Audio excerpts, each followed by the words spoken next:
Mac has Palmer tie Clark and Dr. Copper's bodies to the table even though they're already dead. He then has Windows tie up Palmer with the others.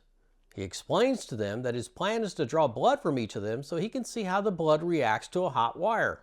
Sitting in the theater, my money was on it being Gary. Something about him was just off.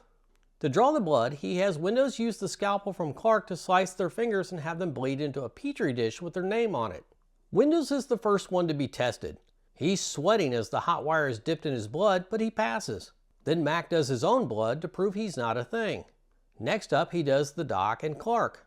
Both of them pass too. So it turns out Clark was human after all. He was just an asshole. Next up is Palmer. He really should have studied more because he failed that test so fast. The second that hot wire was placed in the petri dish, the blood shot straight up and freaked out everyone on screen and in the audience. Palmer starts getting all twitchy and the other two lose their minds trying to get as far away as the ropes would allow them.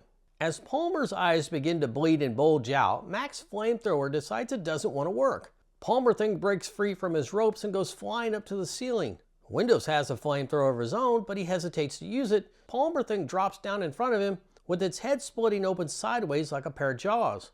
The tongue shoots out and wraps around Windows' throat and pulls him in so the jaws can clamp down on his head. Windows drops the flamethrower because he's got bigger problems to deal with now. Palmer Thing has his head in a vise and lifts his body in the air, dancing around like they're at some sort of deranged hoedown.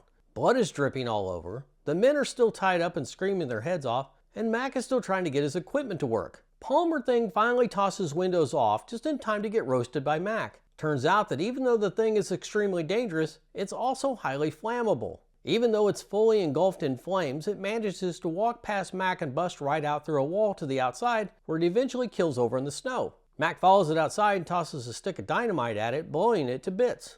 Meanwhile, back at the ranch, Gary, Childs, and Knowles are still tied up and poor Windows is in such bad shape that Mac has no choice but to torch him too. Now that the excitement is over, it's time to test the remaining men. Knowles and Childs are tested and cleared first, and that leaves only Gary. I told you earlier that I thought it was going to be him. Well, it turns out I was wrong. He's actually human after all.